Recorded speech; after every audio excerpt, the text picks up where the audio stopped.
Hello friends, कैसे हैं आप सब। उम्मीद करता हूं कि सभी लोग स्वस्थ होंगे, मस्त होंगे। फ्रेंड्स, आज की हमारी ये video transformer and stabilizer course के 28वें दिन की वीडियो है और आज की इस वीडियो में हम सीखने वाले हैं मैनुअल स्टेबलाइजर का कनेक्शन डायग्राम, जिसमें कि स्टेप अप और स्टेप डाउन कार्य के लिए एक एमसीबी टाइप चेंज ओवर का इस्तेमाल करने वाले हैं। कुछ इस तरीके का एमसीबी टाइप चेंज ओवर दिखता है। इस एमसीबी टाइप चेंज ओवर का इस्तेमाल करके हम एक मैनुअल स्टेबलाइजर का कनेक्शन डायग्राम आप लोगों को बताने वाले हैं। इस प्रकार का जो कनेक्शन है आप 3 kVA, 5 kVA, 10 kVA तक के स्टेबलाइजर में आसानी से इस्तेमाल कर सकते हैं। बात रही इस चेंज ओवर को कैबिनेट में लगाने की, तो बहुत सारे ऐसे कैबिनेट हैं जिसके अंदर यह नहीं लगाया जा सकता है। यदि आप उसको अपने हिसाब से जो है कि उसके अंदर फिट कर सकते हैं तो इस कनेक्शन का आप इस्तेमाल कैबिनेट में कर सकते हैं, क्योंकि बहुत से ऐसे जो कैबिनेट होते हैं जिनमें इस एमसीबी टाइप चेंज ओवर को लगाने का कोई ऑप्शन नहीं दिया गया होता है। यानी स्टेप डाउन स्टेप अप करने के कार्य में आप इसका इस्तेमाल बहुत ना के बराबर देखेंगे, लेकिन यदि आप कर सकते हैं, जो है कि कैबिनेट के अंदर इसको फिट कर सकते हैं, तो कनेक्शन कुछ इस तरीके से रहेगा। आप सीख लीजिए, बहुत ही काम आने वाला है, क्योंकि यह 5 kVA से लेकर के ऊपर जितने भी प्रकार के आपके स्टेबलाइजर बनेंगे उन सभी में इस एमसीबी टाइप चेंज ओवर का इस्तेमाल किया जाएगा। चलिए हम इसमें कनेक्शन करते हैं। यहाँ पर आप देख सकते हैं कि एक एचटी कनेक्टर है जो कि इनपुट है और इधर एक एचटी कनेक्टर है जो कि आउटपुट है। एचटी कनेक्टर मतलब जो स्टेबलाइजर के पीछे आप काला वाला भाग देखते हैं जिसके अंदर तार को जोड़ा जाता है, एक इनपुट और एक आउटपुट लिखा रहता है, तो वो वाला जो है कि ये इनपुट है और इधर वाला जो है कि आउटपुट है। ध्यान दीजिएगा, इनपुट वाले से हम कनेक्शन को स्टार्ट करेंगे। अब यहाँ पर इनपुट वाले से इधर के तरफ हम मान लेते हैं कि इधर फेज हमने इन कर दिया और इसमें जो है न्यूट्रल इन करेंगे। तो पूरा जो है कि फेज का कनेक्शन कर लेने के बाद हम न्यूट्रल का कनेक्शन इसमें करेंगे। तो फेज यहाँ पर इन करेंगे, मतलब बाहर से जो सप्लाई आ रही है यहाँ पर फेज इन करेंगे तो इधर से यह फेज सप्लाई निकल जाएगा और निकलने के बाद इसको हम अब एमसीबी में लगाएंगे। इससे पहले ध्यान दिए होंगे आप कि यहाँ पर ऑन या ऑफ करने के लिए हम वन वे स्विच का इस्तेमाल कर रहे थे, लेकिन जैसे ही हमारा हैवी स्टेबलाइजर हुआ वहाँ पर हम एमसीबी का इस्तेमाल करेंगे। 1 kVA से लेकर के ऊपर जितने भी स्टेबलाइजर तैयार होते हैं उसमें एमसीबी का इस्तेमाल किया जाता है। और बहुत सारे ऐसे भी स्टेबलाइजर है जिसमें ऑन या ऑफ करने के लिए कोई सुरक्षा नहीं होता है, यानी कि शॉर्ट सर्किट पर भी ये काम करता है, लेकिन ऐसा कोई व्यवस्था नहीं होता है, यानी कि उसमें एमसीबी लगा ही नहीं रहता है। तो यहाँ पर आप एमसीबी में सप्लाई दे करके ऊपर से इसको निकाल सकते हैं। अब ध्यान देने वाली बात यह है कि आप इसको जब इस्तेमाल करेंगे तो इस्तेमाल करने के लिए इसको ऐसे क्रॉस में जोड़ना पड़ेगा। अब यहाँ पर हमारा इनपुट सप्लाई इधर ऊपर के तरफ होगा। चेंज ओवर यदि आप देखे होंगे तो आप इसमें जानते होंगे कि 2 ऊपर 4 जो है कि नीचे के तरफ होते हैं। इसमें जो हैंडल है एक बार ऊपर जाता है, एक बार बीच में आता है, एक बार नीचे जाता है। जब ऊपर जाता है तो ये ऊपर वाले टर्मिनल ऊपर वाले से सटते हैं और जब एकदम से नीचे रहेगा तो ये नीचे वाले टर्मिनल ऊपर वाले से सटेंगे। और यदि इस लीवर को आप बीच में रखेंगे तो यह चेंज ओवर ऑफ रहेगा और फेज और न्यूट्रल दोनों को एक साथ मतलब ऑफ कर सकता है, लेकिन हम सिर्फ और सिर्फ इसमें फेज ही देंगे और फेज ही निकालेंगे। न्यूट्रल हम डायरेक्ट ही यहाँ से निकाल करके मतलब जहाँ जहाँ जाएगा वहाँ वहाँ देने वाले हैं। तो अभी हमने क्या कर दिया, इनपुट यहाँ से कर दिया, आउटपुट हम यहाँ से निकालेंगे, लेकिन यहाँ जो इनपुट हो रहा है उसका जो दोनों तार, इस इनपुट को हम 2 तरीकों से निकाल सकते हैं, एक यहाँ से और एक यहाँ से निकालेंगे। और इन दोनों तारों को हम ला करके इस रोटरी में जोड़ने वाले हैं। और कहाँ जोड़ा जाएगा इस चीज़ को ध्यान में रखना है। यहाँ से ये जो दोनों तार आएगा, एक तार को 1 नंबर पर और दूसरे वाले को पोल पर जोड़ दिया जाएगा। तो इस तरीके से ये दोनों तार आ गए। कहाँ से आए, तो रोटरी चेंज ओवर के निचले वाले पॉइंट से, निचले वाले से, या फिर यूं कहें कि हमने एक साइड के तरफ का जो है कि एक तार का इस्तेमाल किया, एक दूसरे वाले साइड का इस्तेमाल कर लिया है। तो यहाँ से हम दोनों तार को लेकर के आएंगे, एक को 1 नंबर पर जोड़ दिया गया और एक को जो है यहाँ पर पोल पर हमने जोड़ दिया। तो इस तरीके से इनपुट का काम हमारे इस स्टेबलाइजर के ट्रांसफार्मर रोटरी में हो गया। और ये कनेक्शन आपको भली भांति पता होगा, क्योंकि हम शुरू से ही इस कनेक्शन को बार बार बता रहे हैं कि जो ट्रांसफार्मर के 1 नंबर से 8 नंबर तक के लूप होंगे वह रोटरी स्विच के 1 से 8 में जा करके सीधे सीधे आपको जोड़ देना है। अब यहाँ पर आपको ये वाला तार मिलेगा आउटपुट के लिए।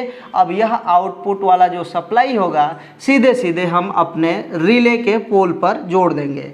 अब ये रिले के पोल से निकलेगा कहाँ से, एनसी से निकलता है। तो ये एनसी से निकलने के बाद हमारा जो वोल्ट मीटर है वहाँ पर जाएगा और यही जो सप्लाई है सीधा सीधा चला जाएगा हमारे आउटपुट एचटी पर, यानी कनेक्टर पर, जो एचटी कनेक्टर होता है। और यहीं से एक ही सप्लाई निकलेगा और आ जाएगा ग्रीन वाले इंडिकेटर पर। तो इस तरीके से ये जो फेज निकला है एनसी से वह आउटपुट पर इस्तेमाल भी कर लेंगे, हम उसको देख भी लेंगे कि कितना वोल्टेज है और वोल्टेज आ रहा है नहीं आ रहा है, मतलब ये इंडिकेटर भी इंडिकेट करेगा कि लाइट आ चुकी है।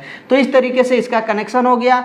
एनओ से एक फेज तार निकलेगा। एनओ पर कब फेज जाएगा, तो जब हमारा यह रिले ऑटो कट होगा, यानी कि जब किट इस रिले को ऑन करेगा तो ये पोल जो है एनसी से अलग होकर के एनओ पर चला जाएगा। और जैसे ही एनसी से एनओ पर आएगा यह जो फेज सप्लाई इधर जा करके हमारे आउटपुट से निकल रहा था वो अब निकलेगा नहीं, सीधे सीधे एनओ पर जाएगा और एनओ से निकलने के बाद यह पहुंच जाएगा रेड वाले इंडिकेटर पर। अब इंडिकेटर जो भी ये हमने लगाया है, यहाँ 100 किलो ओम का रेजिस्टेंस लगाए हैं और यहाँ पर भी 100 किलो ओम का रेजिस्टेंस लगाए हैं। ये 100 किलो ओम का रेजिस्टेंस जो है 80 किलो का भी मिल जाए या फिर 80 किलो से 90 किलो ओम्स या फिर 100 किलो ओम्स, ये कोई भी आप यहाँ पर रेजिस्टेंस लगा देंगे, हमारा इंडिकेटर काम करने लग जाएगा। उसके बाद ये जो फेज सप्लाई यहाँ पोल पर आया है यहीं से हम उठाएंगे और हमारे इस छोटे वाले ट्रांसफार्मर यानी 909 ट्रांसफार्मर के एक तरफ दे देंगे जिधर प्राइमरी वाइंडिंग है। प्राइमरी वाइंडिंग में 2 तार होगा, दोनों तार में से किसी एक तार पर दे दिया जाएगा। और उसके बाद ये जो तार है यानी कि रिले का जो कॉइल वाला तार है किट में इसके स्थान पर जाकर के जुड़ जाएगा। इसका एक अलग स्थान रहेगा जहाँ पर रिले लिखा रहेगा, या फिर हमने इस किट के बारे में एक वीडियो बनाया है, उस वीडियो में हमने बताया है कि इसका कनेक्शन आप कहाँ पर करेंगे। तो उस वीडियो को आप देखेंगे तो ये चीज़ आपको समझ में आ जाएगा। और उसके बाद किट के इधर साइड में हम क्या करेंगे, ये सेकेंडरी वाला जो 2 तार है यानी जो ये 909 ट्रांसफार्मर का 2 तार सेकेंडरी से निकलेगा उसको हम इधर साइड में इधर हम जोड़ देंगे। अब यहाँ पर हमने इस तरीके से इसको जोड़ दिया और उसके बाद ये जो है कि न्यूट्रल का बच गया, इधर न्यूट्रल बच गया और बाकी सभी जगहों पर हमें न्यूट्रल सप्लाई देने की आवश्यकता होगी। अब यहाँ से हम क्या करेंगे, न्यूट्रल सप्लाई लेंगे और यहाँ पर दे देंगे और यहीं से यह न्यूट्रल निकलेगा और यहाँ से ऐसे करके हम नीचे की तरफ आ जाते हैं यहाँ कॉमन पर। और उसके बाद जो है कि इस वाले 909 पर अब यहाँ से यह न्यूट्रल उठेगा और इधर के तरफ रेड वाले इंडिकेटर में, और यहीं से जो है हमारे इस HT में, और HT से ही आपका चला जाएगा इधर जो है कि ग्रीन वाले इंडिकेटर में, और इधर जो है कि हमारे वोल्ट मीटर को भी चला जाएगा।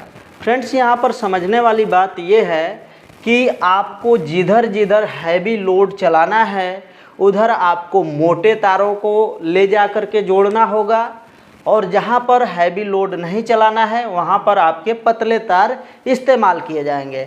जैसा कि यहाँ NC से जो हमारे इस वोल्ट मीटर पर गया हुआ है तार, इस पर बहुत विशेष लोड नहीं रहेगा, आप यहाँ से पतले तार को यहाँ पर जोड़ सकते हैं।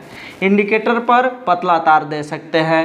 NC से जो यहाँ पर तार गया है वह हैवी तार होना चाहिए, यानी कि 4 mm का तार हम 5 kVA में इस्तेमाल करते हैं, वह तार जो है कि यहाँ पर लगना चाहिए।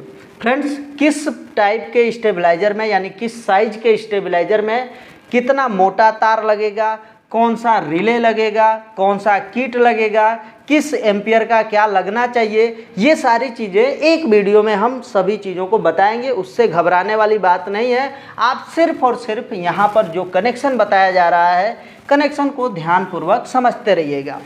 अब यहाँ पर ये काम कैसे करेगा थोड़ा सा इस चीज़ को भी समझ लेते हैं। अब मान लेते हैं कि हमारा ये जो चेंज ओवर का लीवर है एकदम यदि नीचे होगा, तो नीचे होगा तो क्या होगा, ये नीचे वाला पॉइंट ऐसे ऊपर वाले से सटेगा और इधर नीचे वाला ऐसे सटेगा। अब यहाँ पर थोड़ा सा सोचेंगे आप, समझेंगे तो समझ में आएगा कि ये जो फेज यहाँ पर आ रहा था वो यहाँ पर आया, और यहाँ से होते हुए आप देख सकते हैं यह पोल पर इनपुट हो चुका है। और पोल पर जब इनपुट हुआ तो आउटपुट के लिए एक ही रास्ता है, ये 1 नंबर पर जुड़ा हुआ है। और वो रास्ता जो है कि यहाँ पर जा करके ऐसे इस जगह पर आ गया और इस जगह से हमारे NC से निकल के हमारे आउटपुट HT पर चला जाएगा।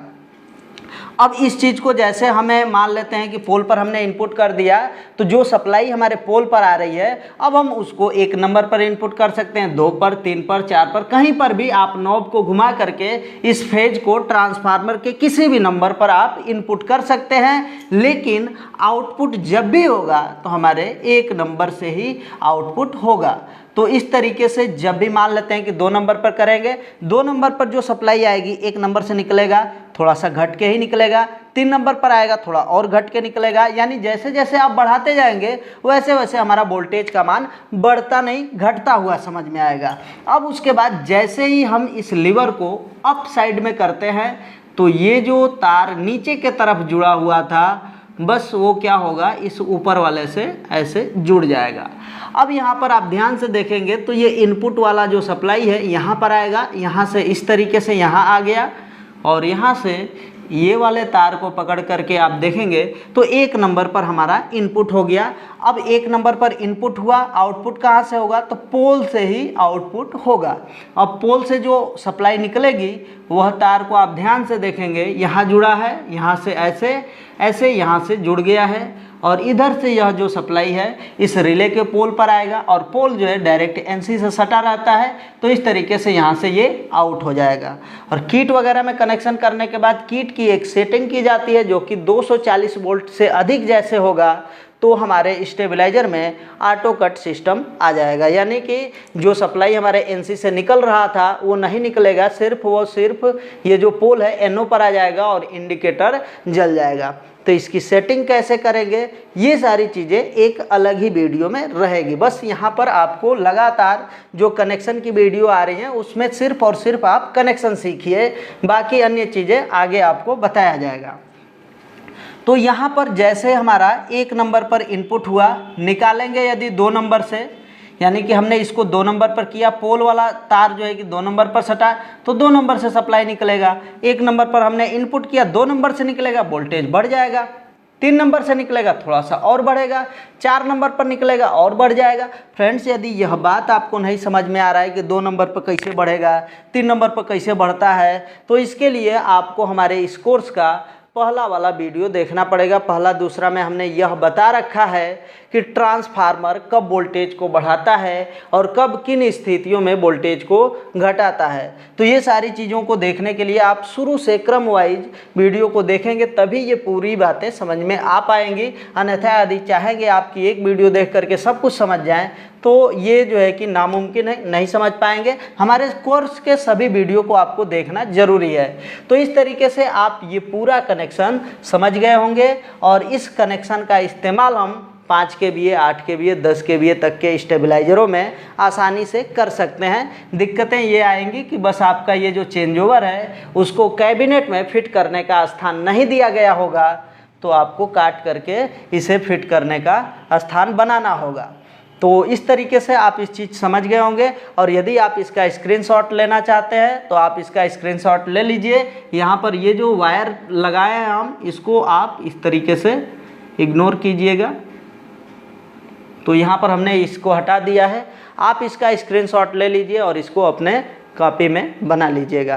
तो फ्रेंड्स हमें उम्मीद है कि आपको ये वीडियो पसंद आई होगी। वीडियो यदि समझ में आई है तो ठीक है, अन्यथा यदि आपको कहीं नहीं समझ में आया है तो वीडियो के नीचे कमेंट बॉक्स है, वहाँ पर अपना सवाल पूछ सकते हैं। चलिए फ्रेंड्स आज के लिए बस इतना ही। मिलते हैं नेक्स्ट वीडियो में नेक्स्ट टॉपिक के साथ। तब तक के लिए जय हिंद, वंदे मातरम।